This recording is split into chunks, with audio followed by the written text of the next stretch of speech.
अस्तित्व बचाओ, भाईचारा बनाओ। प्रबुद्ध जन सम्मेलन में मुझे आपके बीच आने का मौका मिला। आज एक तरफ मुहर्रम का त्योहार है और दूसरी तरफ इस त्योहार के बीच में भी पार्टी अपने संकल्प पे डटी हुई है। पार्टी के लोगों ने जिस तरह से मेहनत की है, उन्होंने अपने मन में ये संकल्प बनाया है कि हमें त्योहार हो, परेशानियां हो, तमाम तरह की समस्याएं हो या कोई भी स्थिति बन जाए, हमें अपने काम को नहीं छोड़ना है, हमें अपने काम को और तेजी लानी है, क्योंकि समय अब कम रह गया है। मैं इसके लिए पार्टी के तमाम नेताओं का बहुत बहुत धन्यवाद करता हूं जो इस मंच पर उपस्थित हैं और पार्टी के समर्थन में आए इस पढ़े लिखे बुद्धिजीवी समाज का भी बहुत बहुत धन्यवाद करता हूं जो मेरे सामने उपस्थित हैं। प्यारे साथियों, मैं अपनी बात को शुरू करने से पहले इस बहुजन समाज में जन्मे सभी संतों, गुरुओं और महान पुरुषों को नमन करता हूं। नमन करने के काम पीछे जो मेरा उद्देश्य है वो मात्र इतना है कि इन महापुरुषों को जब हम पढ़ते हैं, उनके जीवन के संघर्ष को देखते हैं, तो हमें एहसास होता है कि वो अपने लिए नहीं जिए, अपितु पूरा जीवन इस हक वंचित समाज को जगाने, समझाने और इनको इनके पैरों पे खड़ा करने के लिए संघर्ष करने में उन्होंने लगाया है। कोई एक भी महापुरुष ऐसा नहीं है जिसने अपने और अपने बच्चे, अपने परिवार की परवाह की हो। हम पे बहुत सारे उदाहरण हैं। मैं जब नाम लूंगा तो उनके बारे में आपको जरूर बताऊंगा। सम्मानित साथियों, मैं भगवान बुद्ध से अगर शुरू करूंगा या फिर जगत गुरु सतगुरु रैदास जी से या गुरु कबीर जी से या गुरु नानक जी से या गुरु वाल्मीकि जी से या संत गाडगे जी महाराज से या नारायण गुरु से, इन सबके जीवन को आप पढ़ोगे तो आपको एहसास होगा कि समाज में जो भ्रांतियां हैं, समाज में जो अंधविश्वास, पाखंडवाद है, समाज में जो ऊंच नीच की भावना है, समाज में जो अधिकारों पर डाका डला है, इन्होंने विचारों के जरिए ही समाज को तैयार करने का काम किया और एक वैचारिक क्रांति जो है पिछले हजारों साल से इस देश में चल रही है, उसी क्रांति का परिणाम है कि आज भारत में संविधान को लागू कराकर बहुत सारे लोगों के जीवन में बहुत बड़ा बदलाव लाने का काम महापुरुषों के संघर्ष से हुआ है। इसी की वजह से मैं हूँ, इसी की वजह से आप हैं और इसी की वजह से मंच पर बैठ के हमें स्वाभिमान सम्मान से अपनी बात को रखने का मौका मिल रहा है। इसलिए इन महापुरुषों को नमन करना जरूरी है। मैं राष्ट्रपिता ज्योतिबा फूले को, माँ सावित्रीबाई फूले को, माँ फातिमा शेख को, माँ अवंतिका बाई लोधी को, माँ झलकारी बाई गौरी को, मैं माँ वीरांगना फूलन देवी जी को नमन करता हूँ। हमारे बीच में बहन कमलेश यादव जी भी हैं जो मूल निवासी संगठन को चलाती हैं।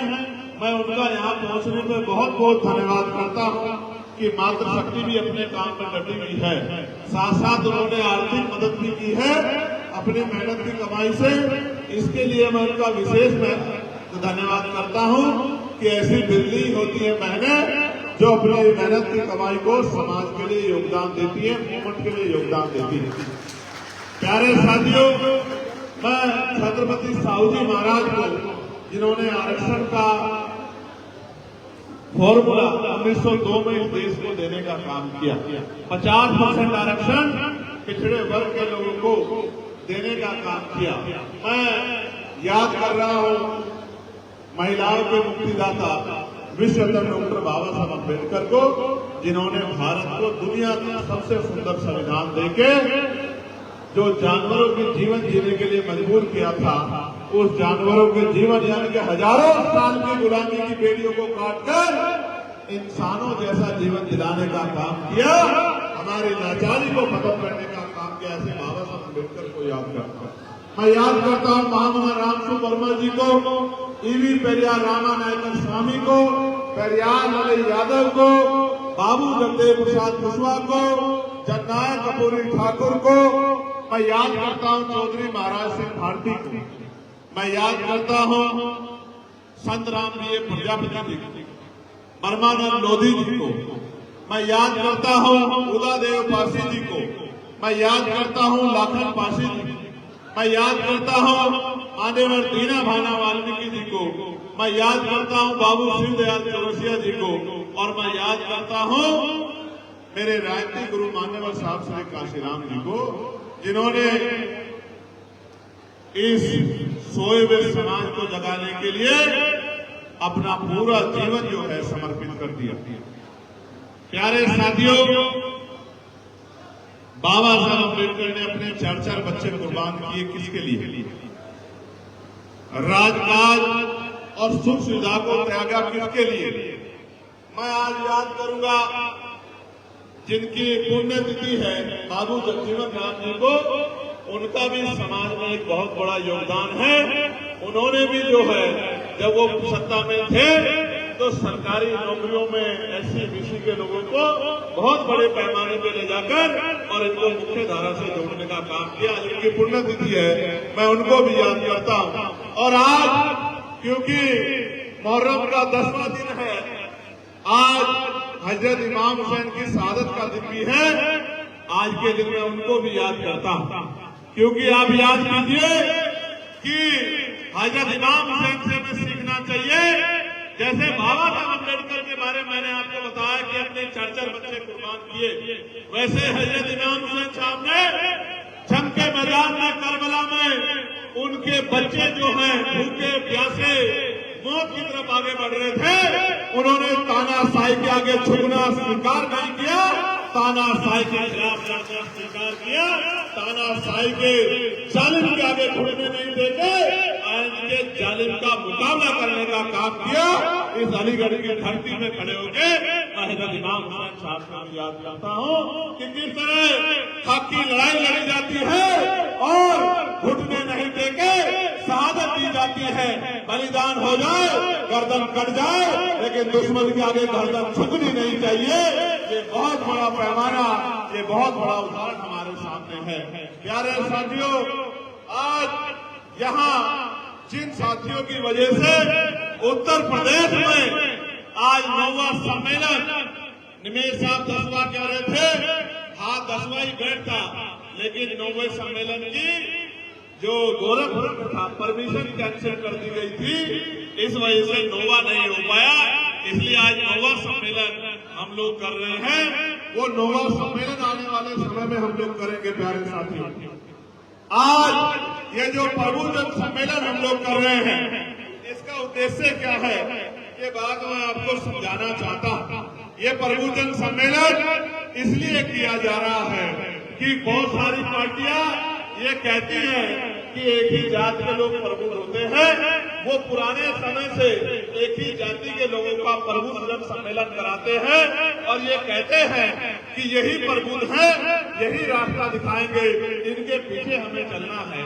और मैं भगवान बुद्ध को मानने वाला चंद्रशेखर आजाद और आजाद गुलामी की बेड़ियों को काट के अपनी मानसिक गुलामी को छोड़ के आजाद हुए समाज से ये आज प्रबुद्धन सम्मेलन के माध्यम से ये बात रखना चाहता हूं कि मनुवादी व्यवस्था में तो ये बात मानी जाती थी कि जाति के आधार पर कोई प्रबुद्ध हो सकता है, लेकिन बाबा साहब अम्बेडकर के संविधान ने तो ऐसी व्यवस्था की है। प्रबुद्ध का मतलब है जो समाज का नेतृत्व करता है, समाज को राह दिखाता है, जो डॉक्टर है, जो इंजीनियर है, जो वकील है, जो जज है, जो पटवारी है, जो सेक्रेटरी है, जो आईएएस है, जो आईपीएस है, जो समाज में लेखक है, जो पत्रकार है। मैं बड़ी जिम्मेदारी से कह रहा हूं कि भारतीय संविधान के कारण आज हक वंचित समाज में भी प्रबुद्धजन समाज पैदा हो गया है, प्रबुद्धजन लोग पैदा हो गए हैं। आज हमने वकील भी है, आज हमें डॉक्टर भी है, आज हमें इंजीनियर भी है, आज हमारे पास जज भी है, आज सीओ भी हमारे पास है, एसएचओ भी हमारे पास है, इंस्पेक्टर भी हमारे पास है, आईएएस आईपीएस भी हमारे पास है, एडीएम एडीएम भी हमारे पास है, प्रमुख सचिव भी हमारे पास है।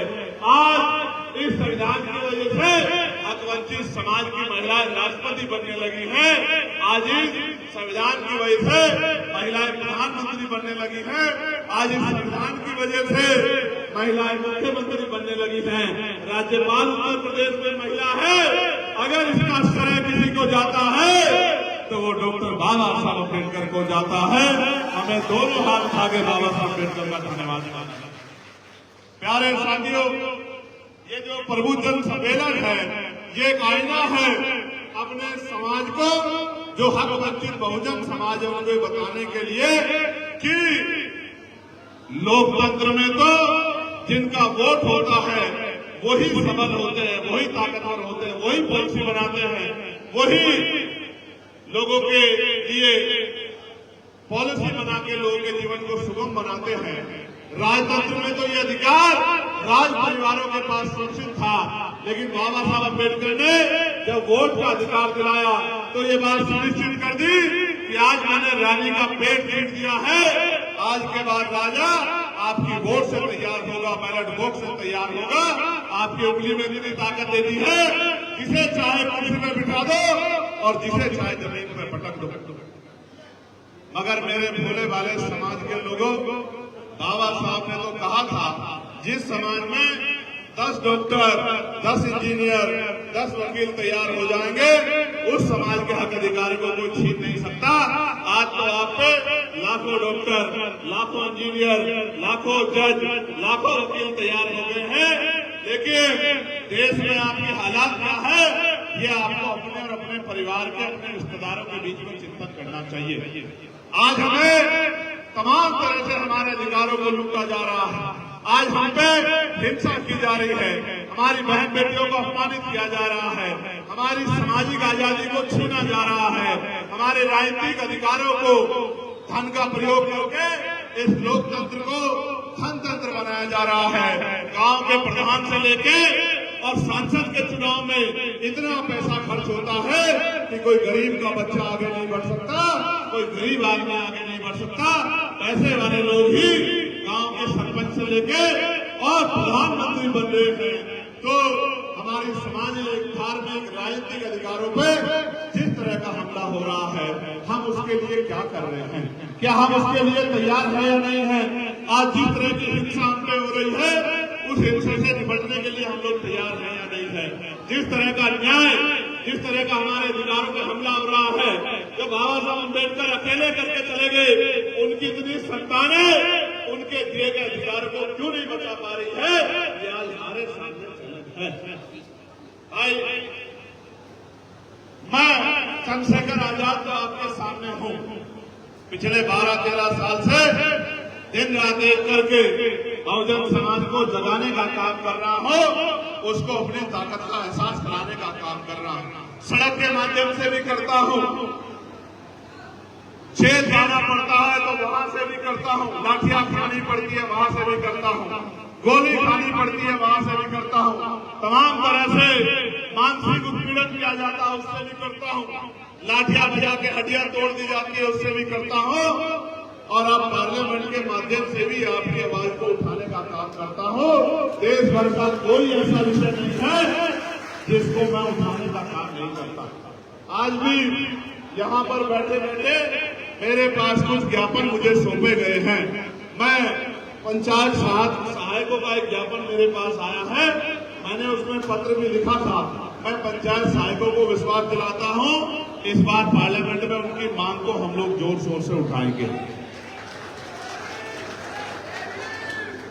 प्यारे साथियों, अब आवाज को आगे बढ़ाते हैं, लेकिन आगे बढ़ाने से पहले आपको और मुझे यहाँ जिनकी वजह से हम लोग सब आप आए हैं, मैं अपनी पार्टी के उन तमाम नेताओं का धन्यवाद देता हूं। हमारे प्रदेश के अध्यक्ष सुनील चित्तौड़ जी, भाई राष्ट्रीय कोर कमेटी के मेंबर और राजस्थान के प्रभारी सतपाल चौधरी जी, महेश चंद्रा जी, हमारे पूर्व विधायक जिन्होंने लंबे समय से यहां पार्टी के झंडे को मजबूत करने का काम किया है और पार्टी को ताकत देने का काम किया है। इस बीच में उनके परिवार में भी कई सारी परेशानी आई है।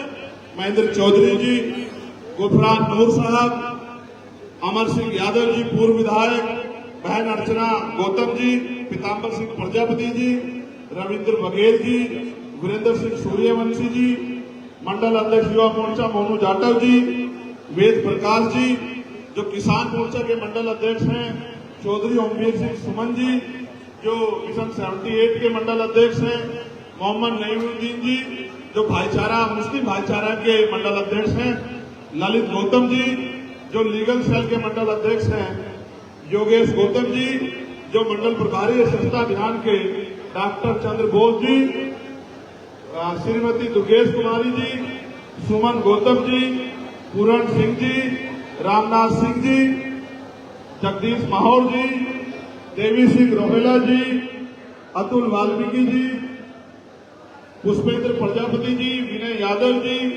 रिजवान अहमद जी, प्रकाश चंद जी, विशाल जी, उदयवीर सिंह जी, चंद्र प्रकाश मौर्य जी, जावेद खान जी, रोहित कुमार जी, डॉक्टर शिव सिंह जी, गजेंद्र बघेल जी, जितेंद्र टाइगर जी, बच्चू सिंह दरोगा जी, सुनील कुमार सूर्यवंशी जी और तमाम वो साथी जिनमें हमारे वरिष्ठ पत्रकार संजीव जी जो यहाँ चल के आए हैं और भाई गुरुचरण सिंह जी पूर्व रिटायर इंस्पेक्टर, तमाम साथी मैं इनका धन्यवाद करता हूँ क्योंकि इन्हीं की वजह से मुझे आपके बीच में पहुंचने का मौका मिला। प्यारे साथियों, मैं आपका भी धन्यवाद करता हूं कि आपने इस गर्मी में, मैं तो समझ रहा हूं ना, मेरे हाल देखो, पसीना निकल रहा है पूरा और बार बार चीजों को संभालने की कोशिश कर रहा हूं, लेकिन आप देखो आप पे तो कूलर भी नहीं है, यहाँ तो मेरे पीछे कूलर लगा हुआ है, लेकिन आप तो इतनी गर्मी में बैठे हैं। मैं आपका भी बहुत बहुत धन्यवाद करता हूं। मैं अपनी बहनों का भी बहुत बहुत धन्यवाद करता हूं, जो बहनें हमारी यहाँ बैठी हैं, जो अपना काम छोड़ के आई हैं, अपनी बहनों का बहुत बहुत धन्यवाद करता हूं। प्यारे साथियों, हमने सम्मेलन के जरिए कुछ विषय, हेलो भाई ऐसा मत करो, प्रबुद्धजन सम्मेलन के जरिए कुछ विषय हमने जो बहुत महत्वपूर्ण विषय है उन पर चर्चा कराने का एक जिम्मेदारी उठाई है। आप समाज का पढ़ा लिखा तबका है, आज आप यहाँ आए हैं, यहां से खाली हाथ लौट जाओगे तो इससे समाज का कोई भला नहीं होगा। आप जब यहाँ आए हैं तो मेरे द्वारा जो बातें आपको बताई जा रही हैं, मैं आपसे आशा विश्वास करूंगा कि आप उन पे जाके अपने गांव में, बस्तियों में, परिवारों में, रिश्तेदारों में, बच्चों से, बच्चियों से, माओ से, बहनों से चर्चा जरूर करेंगे। करेंगे नहीं करेंगे बताओ? दोनों हाथ उठा के बताओ जो लोग चर्चा करेंगे।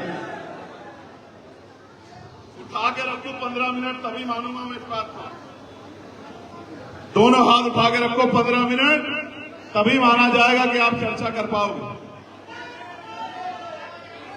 अच्छा बैठ जाओ, बैठ जाओ, बैठ जाओ, बैठ जाओ, मत नीचे कर लो। धन्यवाद। प्यारे साथियों, एक मांग जो हमने सबसे पहले पार्लियामेंट में उठाई वो थी जातिगत जनगणना की, कि देश में 1931 के बाद, 1931 के बाद 2025 आ गया है, अभी तक जातिगत जनगणना नहीं हुई है। इसलिए हमने मांग उठाई थी पार्लियामेंट में भी। काशीराम साहब कहते थे जिसकी इतनी संख्या भारी उसकी उतनी हिस्सेदारी। हमने पहले दिन जब मैं पार्लियामेंट में गया तो सबसे पहले यही मांग उठाई कि बाबू जगदेव प्रसाद कुशवाहा कहते थे कि धन धरती राजपाट बट के रहेगा, शोषितों को उनका हक मिलेगा। मैंने पार्लियामेंट में कहा कि जातिगत जनगणना होनी चाहिए। अभी कुछ दिन पहले सरकार ने कहा जातिगत जनगणना हम लोग कराएंगे, लेकिन बात सिर्फ जातिगत गणना की नहीं। जातिगत गणना तो एक शुरुआत है। जातिगत गणना में ये जानकारी बहुत जरूरी है कि देश में पिछड़ों की आबादी कितनी है।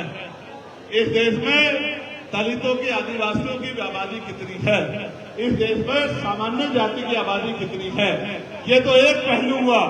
असल बात ये जानना है कि किसके घर में 4 पहियों की गाड़ी है, किसके घर में 2 पहियों की गाड़ी है, किसके पास खेती के योग्य जमीन है, किसके पास पक्का मकान है, किसके पास पक्की दुकान है, किसके पास हेलीकॉप्टर है, किसके पास हवाई जहाज है, किसके पास बस है, किसके पास एयरपोर्ट है, किसके पास पोर्ट है, किसके पास सरकारी नौकरी है, किसके पास पहनने को कपड़े हैं, किसके पास खाने को राशन है, किसके बैंक में कितना पैसा है, और कौन है जो चुनाव पे भूखा सो रहा है, वो कौन है?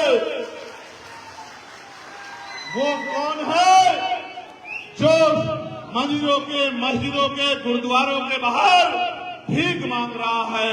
वो कौन है जिसके सर पे छत नहीं है? वो कौन है जो जनरल डिब्बों में, बोगियों में, एक बोगियों में हजार लोग जानवरों की तरफ भर के जा रहे हैं? इसकी जानकारी लगनी चाहिए। ये कौन लोग हैं जो ट्रेन के एसी वाले डब्बे का टिकट नहीं करा पा रहे हैं? ये कौन लोग हैं जिनकी बहन बेटियों पे जुल्म हो रहा है? ये कौन लोग हैं जिनको देश के प्रधानमंत्री सस्ता राशन दे रहे हैं? इसकी जानकारी आनी चाहिए और देश के सामने वो जानकारी जानी चाहिए। हर एक आदमी को पता होना चाहिए कि उनकी संख्या क्या है और उनको बजट में से मिल क्या रहा है। सारा खेल इस देश में ना जाति की लड़ाई है ना धर्म की। जानबूझ के दुश्मन जो सत्ता में बैठा है वो जाति के आधार पर लड़ाता है, धर्म के आधार पर लड़ाता है। उसका कारण क्या है जानो। अगर जाति की लड़ाई से निकल जाओगे तो धर्म की लड़ाई में फंस जाओगे, और धर्म की लड़ाई से निकल जाओगे तो अपने बच्चों के लिए अच्छे स्कूल, कॉलेज, यूनिवर्सिटी, रोजगार, नौकरी, जमीन, उद्योगों की मांग करोगे, अच्छे खाने की मांग करोगे, अच्छी सड़कों की मांग करोगे, सस्ती बिजली की मांग करोगे, पानी की मांग करोगे, व्यवसाय की मांग करोगे, खेती की जमीन की मांग करोगे, किसान की आमदनी की मांग करोगे। मगर करोगे तो तभी जब जाति और धर्म की लड़ाई से निकलोगे। इसलिए जाति और धर्म की लड़ाई से ना निकल जाओ। बहुत सोची समझी साजिश से जातियों में बांट के, धर्म में बांट के, ऊंच नीच पैदा करके इस व्यवस्था पे राज बना के रखने के लिए किया गया। इसलिए हमने ये कहा कि जातिगत गणना होनी चाहिए और पिछड़ों को 52% पिछड़ों को 52% आरक्षण मिलना चाहिए, सरकारी नौकरी में हिस्सेदारी मिलनी चाहिए। आप ये बताओ, अगर पिछड़ों को 52% नौकरी मिलेगी आपको तो दिक्कत नहीं है? दोनों हाथ उठा के बताओ, आपको तो दिक्कत नहीं है? तो ये बात यही बताना चाहता हूं, जो लोग कहते हैं कि इनका हक ये खा रहे हैं, इनका हक यही खा रहे हैं, हम मूल निवासी किसी का हक नहीं खा रहे हैं। हमें तो आपस में लड़ा के, और लड़ाने वाला राज कर रहा है और उसकी कोई पार्टी नहीं है। वो एक विचारधारा है जिसको हम ब्राह्मणवादी विचारधारा कहते हैं। उसकी कोई जाति नहीं है, वो एक विचारधारा है जो अंग्रेजों के पास भी थी। फूट डालो, राज करो, उसी के शिकार हम लोग इस देश में हो रहे हैं। प्यारे साथियों, मैं चंद्रशेखर आजाद आपको विश्वास दिलाता हूं कि गणना भी होगी और 52% पिछड़ों को 52% आरक्षण भी मिलेगा। 25% शेड्यूल कास्ट, शेड्यूल ट्राइब के लोगों को 25% आरक्षण भी मिलेगा। लेकिन अभी मीडिया ने मुझसे एक दिन पूछा कि भाई अगर जातिगत गणना होगी तो जातिवाद बढ़ेगा। तो भाई मुझे बताओ, जातिगत गणना से जातिवाद बढ़ता है या इटावा में कथा करने वाले की चोटी काट के और पेशाब से उसको जो है मिला के जातिवाद बढ़ता है? ये बताने का काम करो। आप झूठ मत बोलो। आप ये बताओ आप बताओ, पिछड़े वर्ग का आदमी प्रधानमंत्री तो बन सकता है, लेकिन व्यास की गद्दी पे नहीं बैठ सकता। ये बताने का काम करो, आप ये बताने का काम करो कि जिनका राजकाज होता है उन्हीं को सम्मान मिलता है। आप ये बताओ कि पिछड़ों को 27% आरक्षण क्यों दिया और 27 में से भी मध्य प्रदेश हो, अन्य कई स्टेट हो 15% भी नहीं देते, वो मांग ना ले। इसलिए कहते हैं कि हिंदू हिंदू भाई भाई, चुनाव के समय और चुनाव के बाद जब इन दलित पिछड़ों पर जुल्म होता है तो फिर आराम से चैन से पढ़ के सोते हो और ये कहते हो कि इसलिए तो इनको लड़ा के रखना है कि ये लोग लड़ते रहे और हम लोग राज करते रहे। आप ये बताओ, मैं नहीं बताऊंगा, आप लोग जवाब दो, दलित पिछड़ों के आरक्षण का विरोध मुसलमान करता है क्या? जोर से बताओ, मुसलमान करता है क्या? तो यही तो करते हैं जो हमें चुनाव के समय भाई कहते हैं और चुनाव के बाद हमारे संवैधानिक अधिकारों के खिलाफ मोर्चा निकालते हैं, धार्मिक सभाएं करते हैं, प्रेस मीडिया में बैठ के कहते हैं कि आरक्षण आर्थिक आधार पर होना चाहिए। 10% हो तो गया आर्थिक आधार पर, हुआ है नहीं हुआ? हुआ है नहीं हुआ? मेरी तो नाराजगी उन नेताओं से है, वो किसी पार्टी के हों, संविधान पे सबसे बड़ा हमला था आर्थिक आधार पे आरक्षण, क्योंकि बाबा साहब अम्बेडकर के संविधान में आर्थिक आधार पे आरक्षण का कोई प्रावधान नहीं था। हमारे निकटतम नेताओं ने अपने वोट के फायदे के लिए बाबा साहब अम्बेडकर के संविधान पे इतना बड़ा हमला अपनी आंखों के सामने सहा। अगर चंद्रशेखर आजाद पार्लियामेंट में होता, उसी दिन क्या तो पार्लियामेंट के पद से, उस सांसद के पद से इस्तीफा दे देता, या फिर अपने आप को इतना मजबूत जो है उस आंदोलन के जरिए करता कि सरकार को इस बिल से पीछे हटना पड़ता और इस बिल को वापस लेना। आपने कभी सुना नहीं होगा, 3 दिन के अंदर आर्थिक आधार पर आरक्षण कानून बन गया और सब लोगों ने दोनों हाथ उठा के विरोध किया। चंद वोटों के लिए अपने बेस वोट को, अपने लोगों को, उनके अधिकारों को, उनके बच्चों के अधिकारों को कुचलने का काम किया। ये हम सबके सामने हुआ, ये किससे छिपा हुआ नहीं है, ये ऐसा नहीं कि बंद कमरे में हुआ हो। आपको पता भी है कि वो पार्टियां कौन सी है और वो नेता कौन से हैं जिन्होंने इस संविधान पे हमले का दोनों हाथ उठा के समर्थन किया और स्वागत किया। प्यारे साथियों, बाबा साहब पे हमला ये नहीं है कि बाबा साहब की स्टैच्यू तोड़ दी है, बाबा साहब पे हमला ये नहीं है कि जय भीम ने कहा है, बाबा साहब पे के संविधान पे हमला ये नहीं है कि आपके साथ बैठ के खाना नहीं खाया है। बाबा साहब के संविधान पे हमला ये भी है कि बाबा साहब ने जो अधिकार आपको दिए हैं उन अधिकारों को निजीकरण करके पूरी सरकारी नौकरियों को समाप्त किया जा रहा है। और आप सरकारी नौकरी की ताकत समझते हैं? अगर मेरे पिताजी प्राइमरी स्कूल के हेडमास्टर नहीं होते, प्राइमरी स्कूल में टीचर नहीं होते, तो वो अपने बेटे को अच्छी शिक्षा नहीं दिला पाते। और अगर वो शिक्षा नहीं दिला पाते तो आज चंद्रशेखर आपके सामने खड़े होकर यूं दहाड़ नहीं रहा होता, जो अपनी बात को रख नहीं रहा। और सिर्फ यहाँ नहीं, आपको याद होगा, बहुत सारी पार्टियां कहती थी कि अकेले चंद्रशेखर क्या करेंगे, ये तो भीड़ में दिखाई भी नहीं देंगे, इनको तो पता भी नहीं चलेगा। आप बताओ, पार्लियामेंट में चंद्रशेखर अकेला दिखाई देता है नहीं देता है? बताओ, देता है नहीं देता है? आपके मुद्दों को उठाता नहीं उठाता है? अकेला सब पे भारी पड़ता है नहीं पड़ता है? क्योंकि अकेला नहीं है ना, आप सब लोग उसके साथ खड़े हो, इस बात को सरकार जानती है। प्यारे साथियों, आप मेरे विरोधियों के भाषण सुनो। कोई पीसी करके कहता है कि लड़ाई तब तक जारी रहेगी जब तक इसकी सदस्यता नहीं चली जाती है। कोई ट्वीट करके कहता है कि लड़ाई जब तक जारी रहेगी जब तक इसकी सदस्यता नहीं चली जाती। कोई महिला आयोग की नेता कहती है कि जब तक इसकी सदस्यता नहीं जाती हम लोग चैन से नहीं बैठेंगे। एक अकेला चंद्रशेखर आजाद और उसकी पार्लियामेंट की आवाज इतनी भारी हो गई है सब लोगों पे, इन तमाम दलों पे, कि ये कहते हैं उसकी सदस्यता ले जा हमें छीननी है। अबे भैया, मैं तो उस मिट्टी का बना हूं, मुझे तो हमारी पार्टी के लोगों ने जबरदस्ती कहा कि आप चुनाव लड़ो, आपको भेजेंगे। मैंने तो पार्टी के लोग यहाँ बैठे हैं, ये कहा था किसी को लड़ा के भेज दो, मैं तो जमीन पे काम करने वाला आदमी हूँ। इन्होंने मुझसे कहा कि आप भाई आप ही को जाना है, आप बोलोगे तभी बात मजबूत होगी, तभी सरकारों में असर पड़ेगा। मैं सस्ता की परवाह नहीं कहता, ना आज करता ना कभी करता, कल की जाति आज चली जाए। आपने वोट से दी थी, आपकी दी हुई ताकत है, जिस दिन चाहे चली जाए, लेकिन स्वाभिमान के साथ समझौता नहीं होगा। इसलिए मैंने आपसे कहा, मैंने आपको हजरत इमाम हुसैन का जो उदाहरण दिया था वो इसलिए दिया था कि उनके बच्चे कुर्बान हो रहे थे, लेकिन उन्होंने समझौता नहीं किया।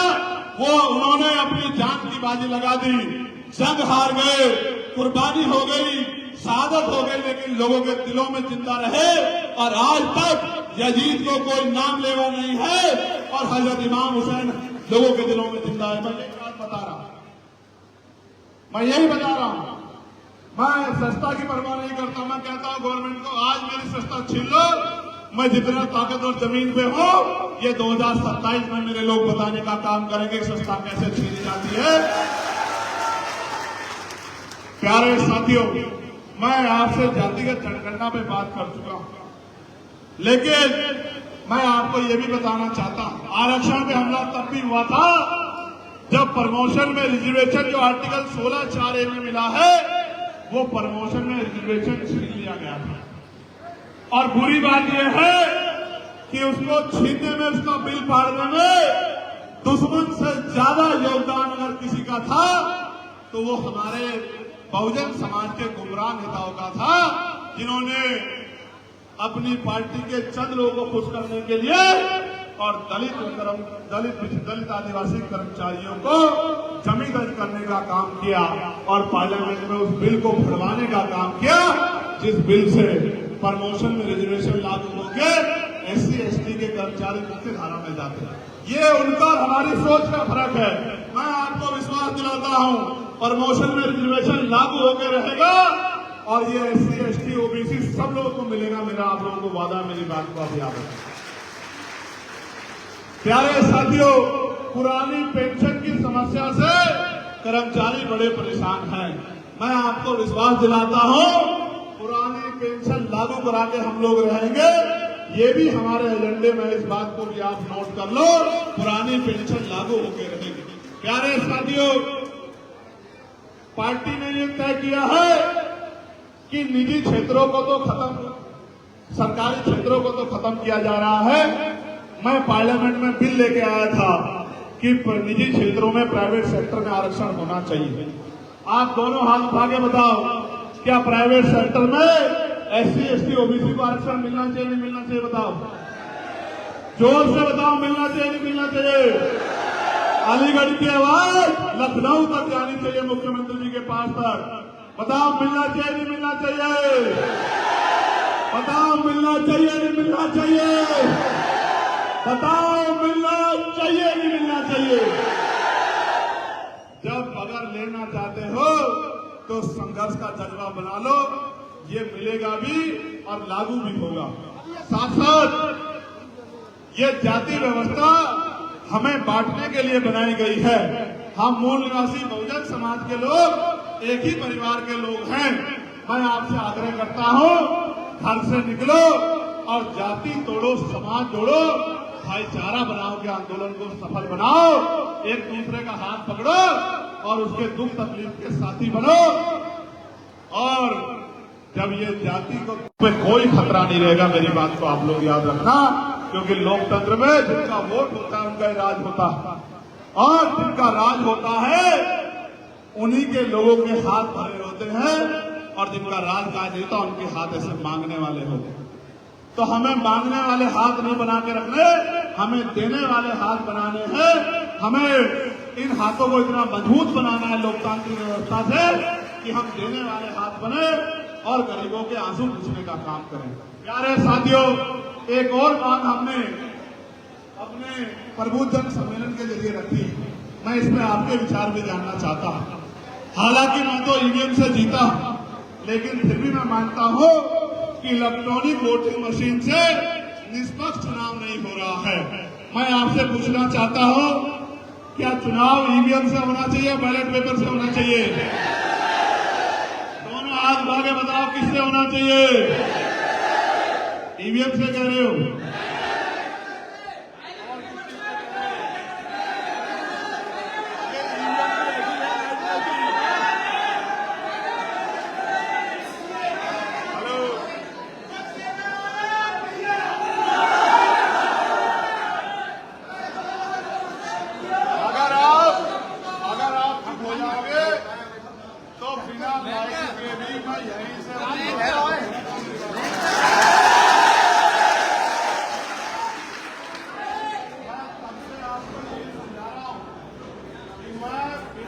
के भी अपनी बात को रख सकता हूं अगर आप मेरी बात पे पहले यही समझा रहा हूं आपको, इसीलिए नाराजगी जाहिर कर रहा था।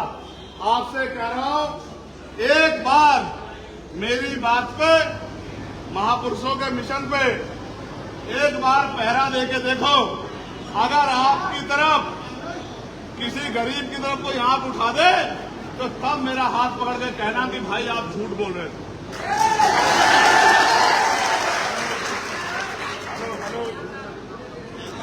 हेलो हेलो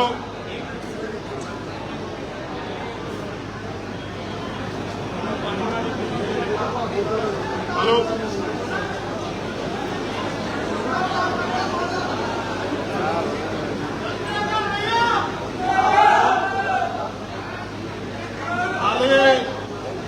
जिंदाबाद करने से बात बन जाती तो फिर तो काम करने की जरूरत ही खत्म हो जाती। हेलो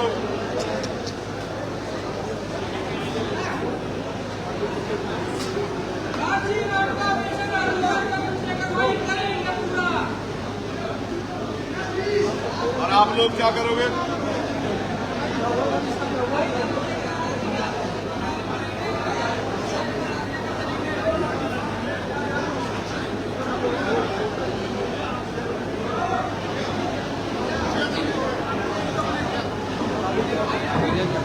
हेलो, तो इधर से लाइट की गैर मौजूदगी में देखो, मैं तो मानता हूं जो होता अच्छे के लिए होता है।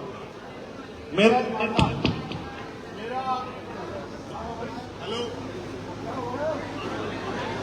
हेलो मेरा कुदरत में बड़ा भरोसा है। मेरा कुदरत में, प्रकृति में बड़ा भरोसा है।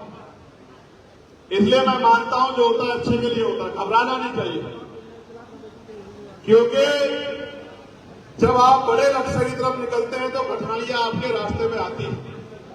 कुदरत आपकी परीक्षा जरूर लेती है, उस परीक्षा में धैर्य रखना चाहिए। तो मैं आपसे पूछ रहा था, ये भी मशीन है जिस पर मैं बात रख रहा हूं, और वो जो वोट पड़ती है वो भी मशीन है। तो बताओ, चुनाव ईवीएम से होना चाहिए बैलेट पेपर से? ईवीएम कह रहे हो क्या? जब मैं ईवीएम कहूंगा आप हाथ उठाना तो मैं मानूंगा आप ईवीएम का समर्थन कर रहे हैं, और जब मैं बैलेट पेपर कहूंगा आप हाथ उठाओगे तो मैं मानूंगा बैलेट पेपर का समर्थन कर। ठीक है? तो आप चुनाव बैलेट पेपर से चाहते हैं क्या? नीचे करो। तो भाई ईवीएम पे पूछने का तो मतलब ही खत्म हो गया। जब आप बैलेट पेपर से चाहते तो ईवीएम की तो बात ही खत्म होगी ना। तो ठीक है, हम ये चाहते हैं कि बैलेट पेपर से चुनाव होना चाहिए, जिससे चुनाव में जो वोटों की लूट हो रही है वो ना हो। लेकिन एक उधर से नौजवान ने नारा लगाया, चंद्रशेखर भैया जिंदाबाद। तो सिर्फ जिंदाबाद से काम नहीं चलेगा मेरे भाई। अगर जिंदाबाद के नारे से बिना काम किए हमारा जीवन बदल जाता तो बाबा साहब अम्बेडकर को अपने 4-4 बच्चों को कुर्बानी नहीं देनी पड़ती। इधर से नारा आया, काशीराम साहब का मिशन अधूरा और चंद्रशेखर भाई करेंगे पूरा। और मैंने पूछा भाई आप लोग क्या करोगे? तो कह रहे जी, फिर थोड़ी देर रुक के कह रहे कि भाई हम आपका साथ देंगे। तो भाई अगर आप मेरा साथ दे दोगे तो 27 में आपकी कलम को लखनऊ पहुंचा दूंगा, 5 कालिदास मार्ग में। मेरी बात को याद रखना। और जब आपकी कलम 5 कालिदास लखनऊ में होगी तो आप ये देखना कि आपके बच्चे बेरोजगार नहीं घूमेंगे और जाति धर्म के नाम पर आपके साथ गैर बराबरी नहीं होगी, कोई जुल्म जाति नहीं होगी, बल्कि खुशहाली आपके घरों तक पहुंचेगी। आपकी आंख में आंसू नहीं आएंगे, और अगर आएंगे तो वो खुशी के होंगे, गम के नहीं होंगे। मेरा वादा आप लोगों को। प्यारे साथियों, यहां अलीगढ़ में मैं पहले भी आया था। आपको याद होगा अलीगढ़ में जब आया था, जब एक बच्चे को मार दिया गया था, उसका परिवार धरने पे बैठा था, और तब मैं सांसद बना था, बहुत लोग जुटे थे। तब जाके उस परिवार की कुछ मांगों को पुलिस ने मांगा था। फिर मैं उसके बाद भी एक बार आया था, जब यहां मॉब लिंचिंग हुई थी, और मॉब लिंचिंग करने वालों पे ही, उन मुस्लिम बच्चों पे ही मुकदमा दर्ज कर दिया गया था, जिनके परिवार के व्यक्ति को पीट के मार दिया। फिर मैं यहां तिवारा भी आया था, जब हमारे पार्टी के नेताओं पे, उनके परिवार पे झूठे मुकदमे लगे और तथाकथित गोरक्षकों ने 4 मुस्लिम नौजवानों को पीट के अधभरा करके और मरावार समझ के जो छोड़कर चले गए थे, और अस्पताल में वो जिंदगी मौत के बीच लड़ रहे थे। तब मैं आया था, उनके ऊपर आरोप लगा के मुकदमा भी कर दिया झूठा कि भाई ये तो प्रतिबंधित मांस ले जा रहे थे। बाद में जब रिपोर्ट आई फॉरेंसिक लैब की तो माना गया कि वो प्रतिबंधित मांस नहीं था, वो जो यही लोग फैक्ट्री लगा के सरकार के लोग मांस बिकवा रहे हैं, वो वही मांस था, यानी कि वो लीगल काम कर रहे थे। लेकिन फिर भी उनके खिलाफ झूठा मुकदमा यहां के नेताओं के दबाव में कर दिया। प्यारे साथियों, मैं जाने से नहीं डरता, मैं तो अपने जीवन का एक एक सेकंड लगा दूंगा। सड़क में रहूं, पार्लियामेंट में रहूं, घर में रहूं, जेल में रहूं, कहीं चला जाऊं। जिस दिन गोली लगी थी, उस दिन ये तय कर लिया था कि ये जो जीवन मिला है, दोबारा से एक एक कण, एक एक मिनट खून का के कतरा इन बहुजन समाज के महापुरुषों के आंदोलन को कामयाब करने के लिए लगा देना, करना नहीं करना। प्यारे साथियों, आज मुहर्रम का त्योहार मन रहा है। अभी कुछ दिनों पहले गुरुद्वारों के बाहर, चाहे पुलिस लाइन हो, बैकुंठ नगर हो, जमालपुर हो, गौरी नगर हो, कोई गुरुद्वारा ऐसा नहीं था जिसके बाहर पानी ना भरा हो, सड़कें टूटी ना हो। आप देखो, फिर यहां सिख नौजवानों को, पगड़ी पहने हुए नौजवानों को, कड़ा पहने नौजवानों को रोक के उनके चालान काटे जाते हैं, उनकी धार्मिक आस्था का अपमान किया जाता है। अभी कावड़ का त्योहार आ गया है, बहुत सारे लोगों की आस्था कावड़ में है, तो कावड़ के लिए फूल बरसाए जाएंगे, सड़कें ठीक कराई जाएंगी, होनी चाहिए। किसी की भी धार्मिक आस्था का अपमान नहीं होना चाहिए, मैं इस बात से सहमत हूं। लेकिन आज मुहर्रम का जुलूस निकल रहा है, तो आज सड़कें ठीक क्यों नहीं कराई, इस बात का जवाब इस सरकार को देना चाहिए। क्या ये जो पैसा बजट का इकट्ठा होता है, इस पैसे में और किसी का हक है या नहीं है, इस बात का जवाब भी देना चाहिए। सम्मानित साथियों, आपको याद होगा, बाबा साहब अम्बेडकर की जयंती में छुट्टी नहीं रखती थी सरकार, पार्लियामेंट में लड़ के इस बार बाबा साहब अम्बेडकर की जयंती में छुट्टी कराने का काम चंद्रशेखर आजाद ने किया। और मैंने तो कहा कि वो पहले कानून मंत्री, संविधान निर्माता, राष्ट्रीय पर्व बनना चाहिए, जैसे 15 अगस्त 26 जनवरी को मनाया जाता है, राष्ट्रीय पर्व बनना चाहिए। तो उन्होंने सोचा ये राष्ट्रीय पर्व मनवा के रहेगा, इसलिए छुट्टी करके यहीं की बात को टाल दो। लेकिन मैं आपसे कह रहा हूं, छुट्टी नहीं, राष्ट्रीय पर्व भी मनाया जाएगा। बाबा साहब अम्बेडकर के सम्मान से कोई समझौता नहीं होगा। आज जगह जगह पे बाबा साहब की स्टैच्यू तोड़ी जाती है, क्यों? उसका कारण, इसका कारण एकमात्र ये है कि बाबा साहब अम्बेडकर बहुजन समाज से आते थे और उन्होंने बहुजन समाज के